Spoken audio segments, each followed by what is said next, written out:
Good evening, everyone. I am Alicia Herwood. I'm the COO of Coast to Coast Legal Aid here in Broward County. And I want to thank you all for joining us at our Know Your Rights clinic for public benefits as well as disability rights in COVID-19. First, I want to thank Mark Reyes, who is the Vice President of Program Impact at Urban League of Broward County. And thank him for joining us, for Urban League being a partner, and for Mark being our host tonight for this Know Your Rights clinic. I would also like to thank Matthew Dietz, who is a founding member and litigation director of Disability Independence Group.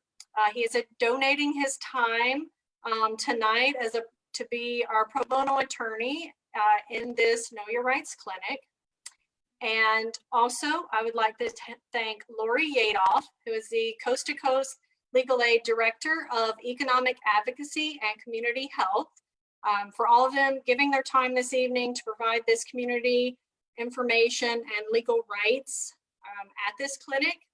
The one thing I want to say just to start off is a reminder for anyone watching is that the attorneys here tonight can't provide specific legal information, legal advice on your case, because that would violate attorney-client privilege. So keep that in mind, but they're going to be providing a lot of legal information to frequently asked questions and other things that are going on in the midst of the COVID-19 pandemic. You can post your questions in the chat on Facebook Live and we'll screen those in as we go along. But again, thank you for participating tonight, and I'm going to turn it over to Mark as our host. Thank you. Thank you so much, Alicia, and good evening, everyone. Again, my name is Mark Reyes. I'm the Vice President of Program Impact with the Urban League of Broward County, and welcome to this Facebook Live session.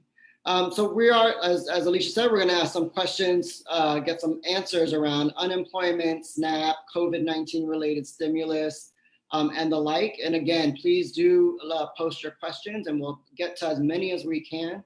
And if you can make them applicable to the most number of people, that would be really great. So why don't we get started? We know that there's a lot of issues and concerns around food insecurity right now. And so, Lori, if you can talk a little bit about SNAP benefits. Are there any additional benefits under COVID-19? If so, what are they? How long are they available for? Good evening. Thank you for inviting me. Well, the SNAP benefits have been increased so far for the months of March, April, and May. And the increase is that you would get an increase to the maximum amount for your household number. So if you're an individual and you were receiving, let's say, $16 or $12 a month because you have disabilities and you have too much income for the full amount, during the months of March, April, and May, that would be increased to $194. You won't get a letter saying that, but that will be in your account. So that's what it is in terms of the SNAP increase. And if for folks who've lost their jobs, can they apply for food assistance even if they weren't eligible before? Absolutely. It's based on your income, so you should definitely apply. And how should people apply? Is it over the phone, through the internet? You can do it over the phone now. They've made that available during the pandemic. However, it's not that difficult to go online, and you could do a Google search for Access Florida and put in an application there. Great. And are there any changes around recertification for those who currently are getting SNAP benefits? Yes. So far, they've given a 6-month extension to recertify for those who had to recertify in April and May. That's the current status. So if you're getting any kind of a, denial because you didn't recertify during those months, please contact us and we'll help. And by us, you are Coast to Coast. Coast to Coast Legal Aid, right? It's native to it. All right. So any other things around food insecurity, food assistance that folks should know about? No. Right now, we're waiting to see if Congress or the state is willing to expand the amount of money that people are receiving. But as of right now, those are the only changes that have been made. Great. Well, thank you. And again, if folks have questions about that, please do send them along and we'll get those answered. Oh, let me add one thing. You can now order with your EBT card, which is the card you get where the food stamps are. You can now use that for online purchases so that you don't have to go out to the store. It will not cover, however, delivery costs or a tip, but you can use it at certain places like Walmart and Amazon. So that is a new option that they provided during the pandemic. Definitely helpful in this time of social isolation, right? It's helpful. Yes. Awesome. Thank you so much. So how about, so if we talk about, everyone's been talking about the stimulus checks, right? So some folks have gotten them, some folks haven't. For those who have gotten those, will folks who are receiving SSI, will they receive stimulus checks? Yes, in fact, they should be receiving them to their SSI account probably this week or maybe next week. I already have checked on some clients' SSI payments, and one of them is receiving them tomorrow. So everyone should be receiving them around now. And if they haven't received their check yet, what should they do? Is there a deadline for them to provide any information or anything like that? Well, in terms of SSI, you should be getting them by the end of the month, I would say. If not, you can contact my office and we can check into it. If you want to check the status of your payment, you can go to the IRS website to the Get My Payment link and check on where your payment is.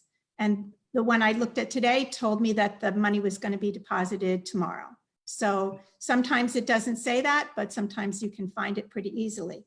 The one thing I want to make sure that people understand is if they want their money direct deposited, in other words, they don't want to wait for the paper check, you only have until tomorrow, by the end of tomorrow, to request that you get a direct deposit. And you do that by going to the same website, the IRS Get My Payment, and then you put in your account number and your routing number for them. And they may also ask if you have your tax return amount for the prior year. So otherwise, you're going to have to wait for the paper check, and I don't know how long that's going to take. So they say by June, by July, somewhere around then, but it will come. Does the website tell you if they don't have your deposit information, or how do you know whether they have that or not?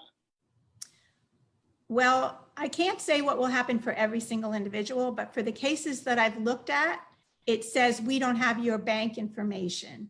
And then it asks you for your tax return, and you can say, no, you don't have one. And then it asks you for your bank routing number and account number. Great. So again, as a reminder, if you haven't received your stimulus checks, you should go onto the IRS website, look up your status, and if you need to submit your direct deposit information, do that by tomorrow. Right. Is that correct? Right. Awesome. Otherwise, you can wait for a paper check. If you're having a problem, we do have assistance at our office. We have Legal Aid of Service of Broward has a tax attorney. So if you have complications as a result of filing taxes and there's some issue there, you don't know where the check is going, or there's some problem, that she might be able to help, and you can call our number. Great. Thank you so much. Anything else we should know about the stimulus? Well, it's not taxable. And especially for people on SSI, you should know you have a year to spend it down. So it's not going to count against your assets and knock you out of your SSI payments for at least a year. So you have plenty of time to spend it. Also, if you're getting SNAP benefits or any other benefits, you don't have to worry about whether it's going to impact you don't have to report it for purposes of public housing or federal housing. And it also doesn't count against you for public charge. So if that's an issue for you due to immigration, it's not going to affect you. Great, that's definitely helpful. Thank you. So again, folks, if you have any questions, please do put them in the chat box, and we will try to get those answered. Now let's move on to, we've been hearing a lot about unemployment and reemployment in Florida and all the challenges that are happening there. Can you talk a little bit about who's entitled to benefits under COVID-19 CARES Act and how that differs from the traditional reemployment benefits in Florida? Okay, so I'd be happy to. For regular reemployment assistance, it's called, I'm going to call it RA, just to make it easy. That's what Florida calls unemployment insurance or unemployment compensation. First, let me say, because some people are under the misconception that they paid for this through their paycheck. They haven't. This money comes from the employer as a result of taxes they have to pay. So when you have worked for a certain amount of time, you have to work for a certain number of quarters and earn a certain amount of money in each quarter. And there's a couple of other conditions that I don't want to go into about your monetary eligibility. When you have satisfied that, then you lose your job. We call it job separation. That is not due to your misconduct and is not because you're not able and available for work. In other words, if you become too ill to work, then you wouldn't be entitled to unemployment. So for regular state unemployment, you have to meet that criteria, and then you're entitled to $275 a week at most for 12 weeks. And that's pretty much it. You also have to do work searches during that time and report 5 work searches a week on the Connect system. So that's what was required before. Okay. And what about now under the CARES Act? What additional support is there? Okay, so under the CARES Act, what's apparently happening is that you have to go through the denial of the regular unemployment. So for people who are independent contractors, for people who are gig workers like Uber drivers, those people were not entitled before under the state system. They are entitled now. The people who are entitled now, the criteria is so large. I'll give you some examples of it. You're entitled if your hours were cut, if you were laid off due to COVID, if your job closed, if you were unable to get to work because there was a shutdown order in the county, if you have been diagnosed with symptoms of COVID, if a household member has COVID, if you're caring for a person with COVID, if you're caring for a child who is out of school due to COVID, if you were told to self-quarantine by a doctor. And this one's important because people are surprised about that. If you were scheduled to start a job, but you were unable to go because of COVID, you were entitled to get these benefits. If you had to quit the job as a direct result of COVID, if the employer closed as a result of COVID. So there's lots of different criteria that you would probably meet. In addition, if you're unable to, let's say you had received unemployment in 2019, but you exhausted your benefits, you can still apply for the COVID benefits because you're unable to find work now, even though you exhausted your unemployment benefits. So anything that you can tie to COVID-19, you should probably put in an application. Great. How would this apply to folks who are in the gig economy? So, drivers and the like, is this assistance available to them as well? Yes, pretty much, as long as they can say that they're not getting the fares they used to get, or because of their health conditions. If you have a doctor's note saying that you're unable to continue driving because you're at risk, any of those reasons, you'd be able to apply for the benefits. Now, let me explain further. The RA benefits is one set of criteria. That's what I talked about, the state benefits. Then there's PUA, and I'm going to mention that because there's a link on the Connect system that says PUA, apply for PUA. Those are the self-employed and the gig workers, okay? So most people now are going to fall into, I wouldn't say most people, but a lot of people who are not traditional RA recipients are going to fall into the PUA category. And so they have to get denied the RA and then look for the PUA link and apply for that. Okay, and then there's the third group, which is the people who exhausted their benefits. They have to wait because there is no link yet for them.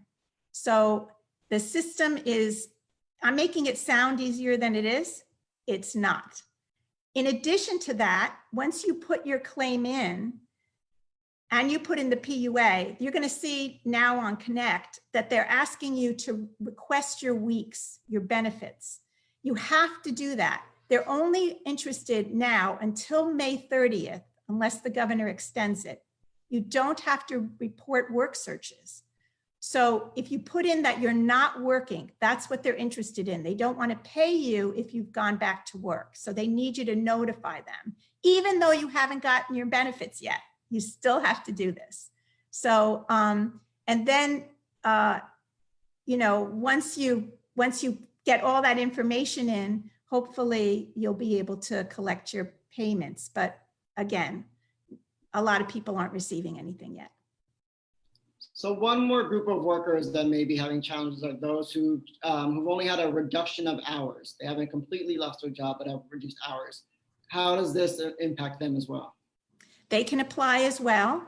They would qualify possibly for the regular RA benefits, depending on their other criteria, but they would also definitely qualify for the PUA benefits. So you have to report your earnings, and the way they consider earnings is what you did for work that week, not when you got your paycheck. So that's important, especially for freelance people, it's important. So once folks have submitted their application for unemployment, and many folks are not getting back, or it's taking a really long time, hopefully that's being worked on. What can they do, or how long should they wait until they do any kind of follow-up, or how should they follow up? Well, that's the million-dollar question, right? I don't know what to tell you exactly about that. A lot depends on what you're seeing in the system. So if it's telling you you're pending and asking you to request your weeks, I think you're probably in pretty good shape. If you're still seeing that they don't have complete information, or some people can't even get into the system because they don't have a PIN, then you need to do something. So, you know, probably you can call our office and hopefully we'll be able to assist you, but I can't honestly say when you're going to get your money, and I'm not getting any rhyme or reason for an answer from DEO as to how they're doing this. One other important thing, if you're one of those people that applied by paper application or by your phone because you couldn't get into the system, if you put that in before April 5th, you have to go into Connect and reapply. It's almost like they're not even looking at those.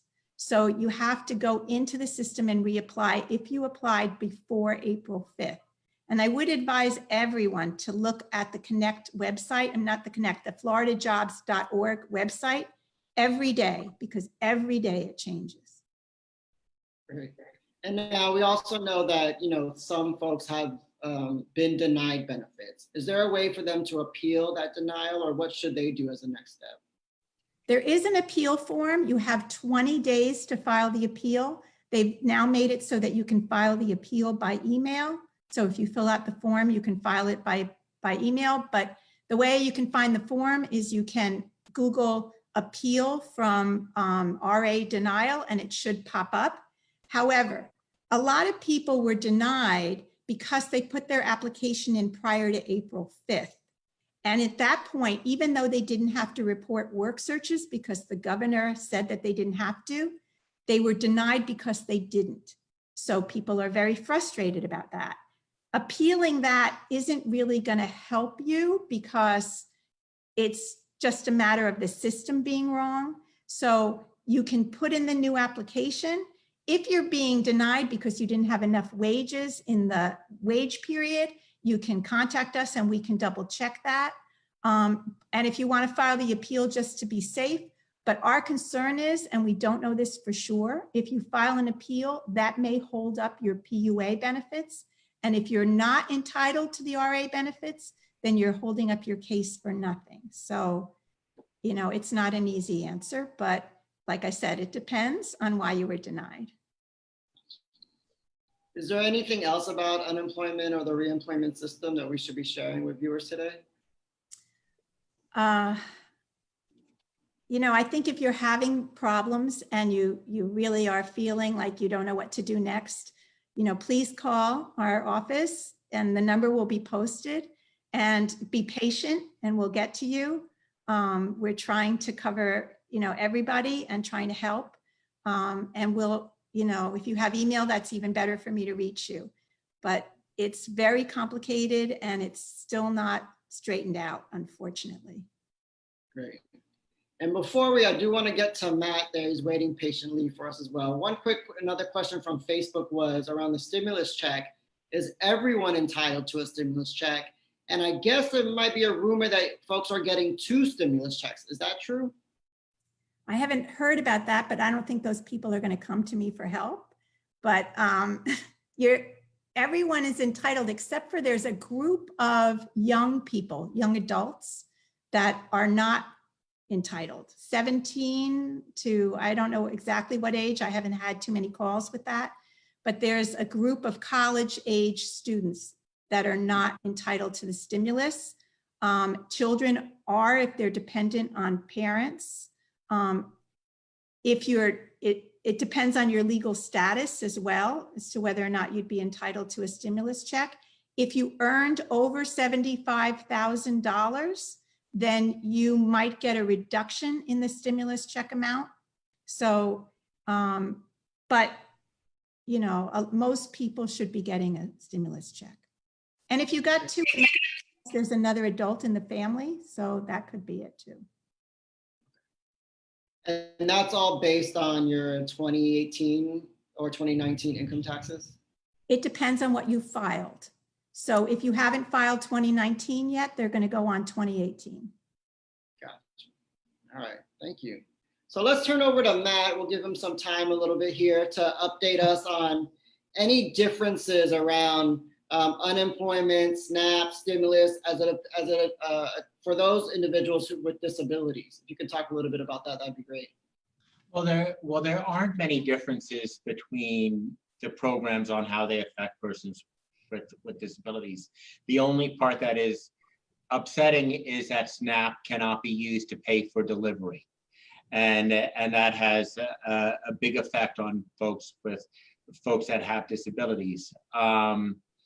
That is something that should change, but many of the other local programs are starting to become more active in providing food services for persons with disabilities, such as Meals on Wheels, that'll bring food directly to that person's home. Great. Is there any essential information for that older adults and individual disabilities need to know? Did any changes to their rights or anything like that from COVID-19?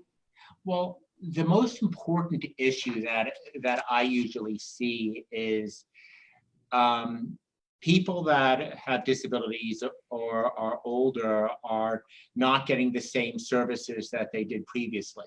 For example, paratransit may be limited to just folks that have really critical medical needs, such as chemotherapy or dialysis, and the same services are not available. And it's important to request accommodations. So if a person who does not have a disability has a program or a service, it's important for a person with a disability to have that equal access. And a lot of that is slipping through the cracks. The biggest difference that I find between this pandemic and a normal Florida disaster like a hurricane is that there's usually a hurricane plan. People know where to go. People know who to call. People have special shelters where to go. When the pandemic came, there was not that similar service. And the biggest example of that is testing for folks that are concerned that they do have COVID or show symptoms. Great. Quick question now. We hear, in this time of social isolation, many condo associations are limiting visitors. How would that impact someone who has a home health aide, for example, coming to their apartment during this time? Well, I just recently had a case that was that exact issue where a home health aide was denied entry because the condominium association thought that the home health worker was just a dog walker, which it wouldn't make a difference anyway.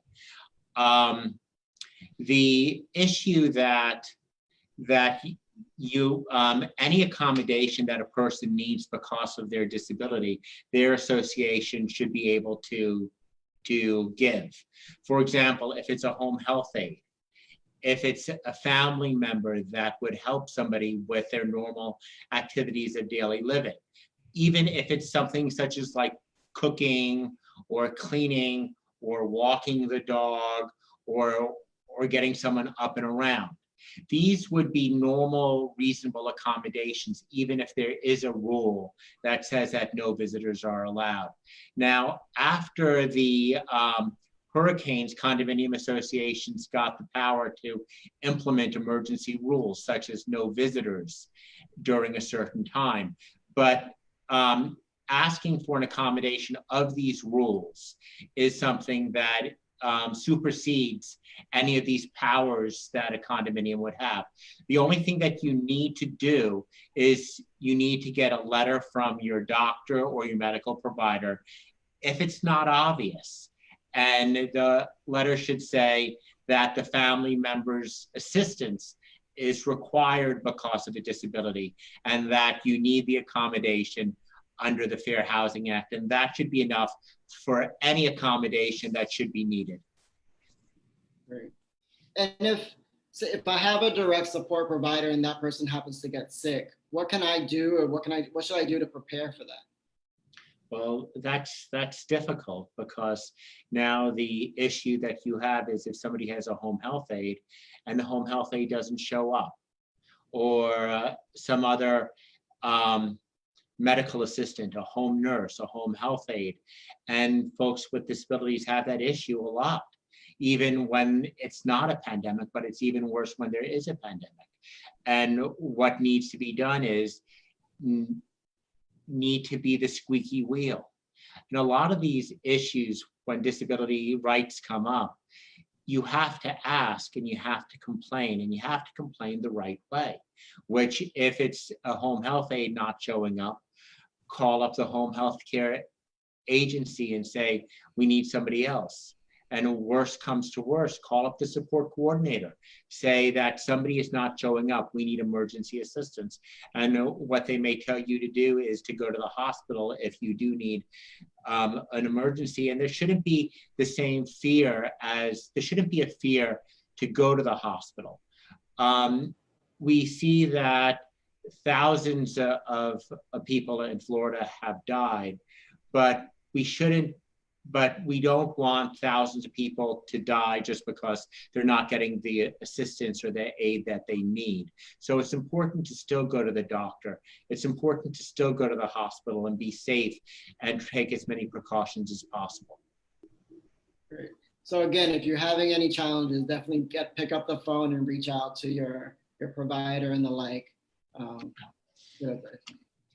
A lot of the problems that I've been seeing now are people that are just afraid to ask for help. And you cannot be afraid to ask for help. You are entitled to everything that a person who is not disabled gets during this time period, whether it's transportation, whether it's testing, whether it's medical services, whether it's food. So there needs to be requests and there needs to be demands that things are provided in an equal fashion. And are there testing sites that support folks who need to take like a TOPS to get there, or how does that work for anyone who has transportation mobility issues? TOPS is not going to give you a ride to testing sites. They're not going to wait in line while you get tested. But what Broward has done is Broward has implemented in-home testing. So, and it started on May 6th. So it just started last week. And all you need to do is you need to call the number and the EMTs will come to your home and they will test you in your home. And it's very important that you do it. And these are things that are required by federal law. So if the county provides a program and service to the general public, they have to provide that program to persons with disabilities as well. And if you are homebound, they have to provide that program in your home. And I'll do a quick plug for at the Urban League. We do have a quote unquote walk-up site. So that at least means that you don't need to have a vehicle to get tested. And that's the Urban League of Broward County, 560 Northwest 27th Avenue, Tuesdays through Saturday. Let's turn a little bit to our education system. All of our young people are at home learning, hopefully virtually through the computer system. For parents and students that are on IEPs, is there anything that they should be thinking about or doing at this time? Yes. The problem that you have is virtual learning is not one size fits all when it comes to folks that have disabilities and children that have disabilities. It's very difficult for some children with learning disabilities or developmental disabilities really to learn well through an online system. So the question is, what supports do you need in order to come back up to speed? There is what they call the COVID slip for folks that are neurotypical, that do not have learning disabilities or developmental disabilities. And those are the ones that once they get back into classrooms, there's going to be a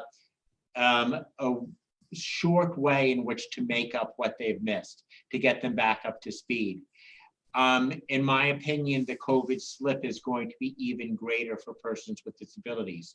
So it's important within the IEP to ensure that the services, whether they're additional learning services, additional time, additional therapies, need to be provided to ensure that that child gets back up to speed. So it's very important to have your IEP reflect any additional services that are needed and not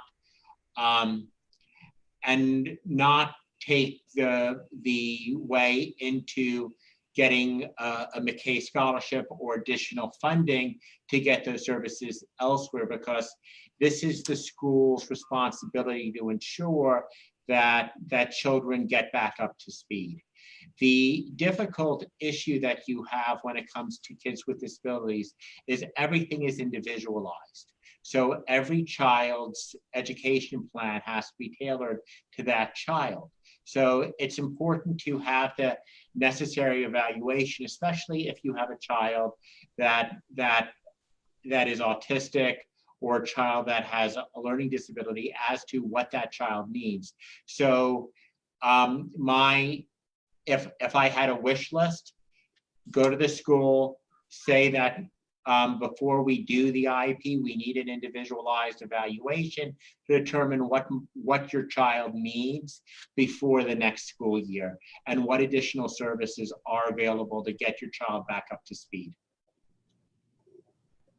And then going off of that answer, is it true that Congress is considering allowing states to submit waivers which would allow schools to sort of opt out of providing free, appropriate public education to students with disabilities?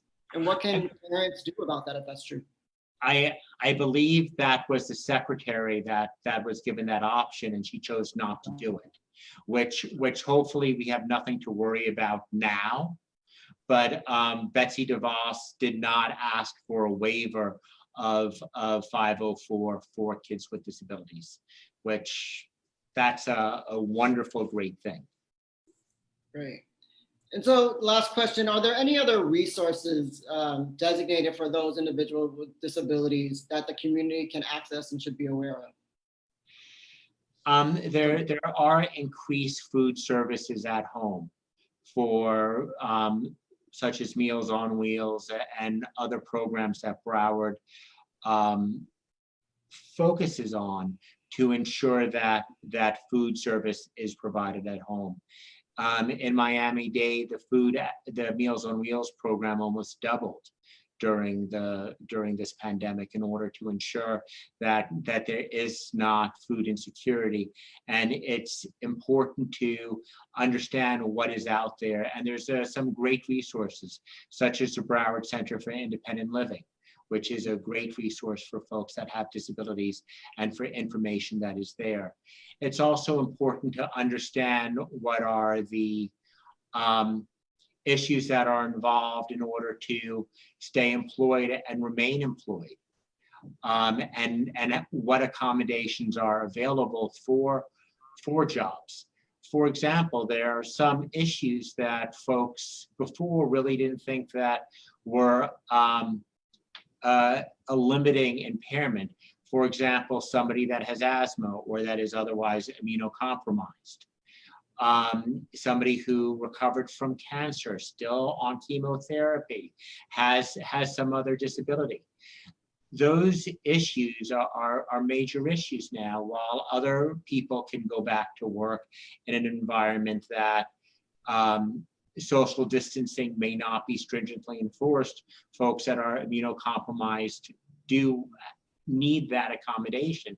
So it's important when you do go back to work to know what your needs are and to be able to ask for additional accommodations in order to satisfy those needs. The other interesting factor in going to employment issues is now that everybody is telecommuting, essentially, is telecommuting a viable option in order to go back to work? And it depends upon what your job is and what the essential functions of your job is. But these are all things that when we're dealing to a new environment where the general consensus is that we're going to have to be living with this for the next 6 to 8 months, it's important to look at a condition that you may have, even though you may not have considered it to be a serious disability or seriously limiting, and say, what do I need in looking at this condition? What do I need in transportation? What do I need in my job? Do I have an issue in using public transportation, even though I may not have an issue in my job? Is there an issue in doing testing? So these are all a new paradigm that persons with disabilities really need to think about what they need now in this new environment. Great, thank you so much, Matt. So I'm going to bring Lori back in. And again, to the viewers, if you have any questions, please do pose those in the chat box. We'll try to get some answers there. But Lori, there is another question that I have around the stimulus check. We talk a lot that it's related to your recent, the taxes that you filed. What about if you haven't filed taxes? So that's a good question, and I was going to add that at the end because I realized that I might have neglected it.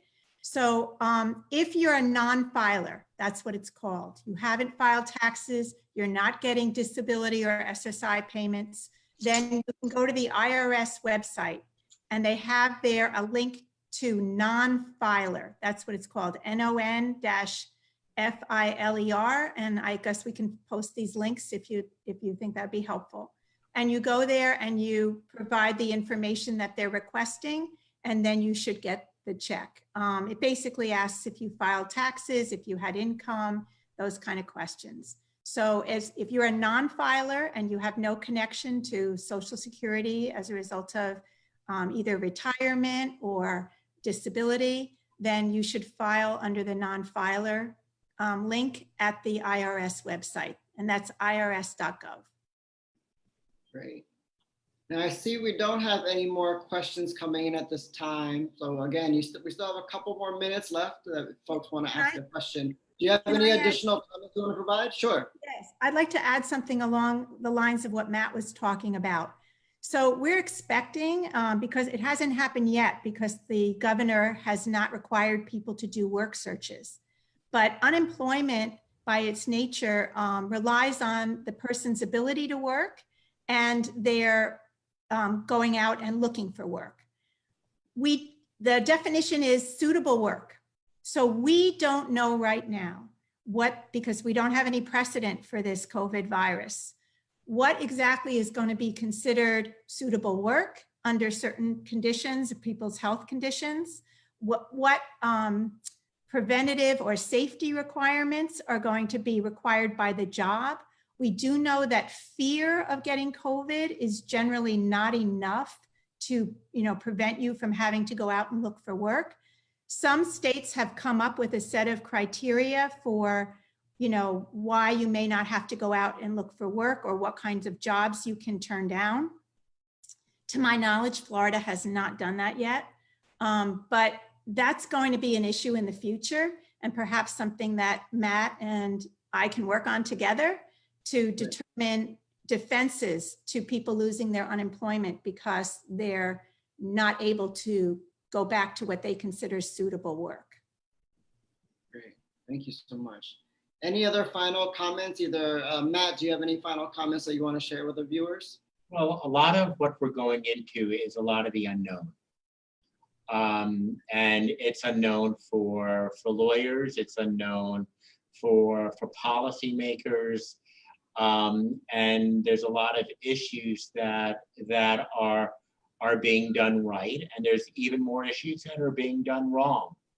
And what we're doing is we are learning new things as time goes on. But it's important to be aware, to speak out if something is not right, if something isn't fair, to ask about it. There's a lot of stuff that's happening both locally and up in Tallahassee. So it's when it comes to jobs, when it comes to benefits, and the regulations are changing day by day. So it's important to keep aware of what's happening, and if something is not right, to speak out. And Matt, we actually do have a question for you. For where can folks who have visual impairments get information about COVID and the like? Now, all of the websites, all of the county websites should be accessible. So if you have a screen reader, they should definitely be usable by a screen reader, especially county websites. Most of the county websites that I've seen have been text-based. They haven't been using any videos. So it should be fully accessible for those that are blind or that are visually impaired. In addition, they do have phone numbers for folks that are blind or visually impaired. For if there's any documents or any other programs or services that are needed, definitely ask for those to be in an effective format. I would imagine that they can be made in an electronic format. And and also this is exactly why the at-home testing is so important, because again, folks that are visually impaired can't drive to a testing site, and paratransit is not going to wait for you. So it is also an important factor on that as well. The services have not been as good for folks that have hearing impairments or that are deaf. Many things are not captioned. The public statements usually are captioned, but the language but there is no adequate information written in that is translated into sign language. And it's also very difficult to get sign language interpreters at hospitals on an emergency basis.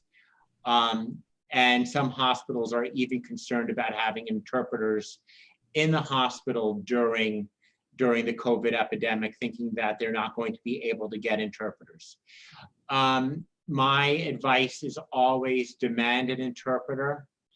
And if you're given VRI and VRI doesn't work, demand an interpreter, ask for a supervisor and demand an interpreter, and be sure that when you do demand an interpreter, keep documentation of the fact that you demanded an interpreter. It's also something that is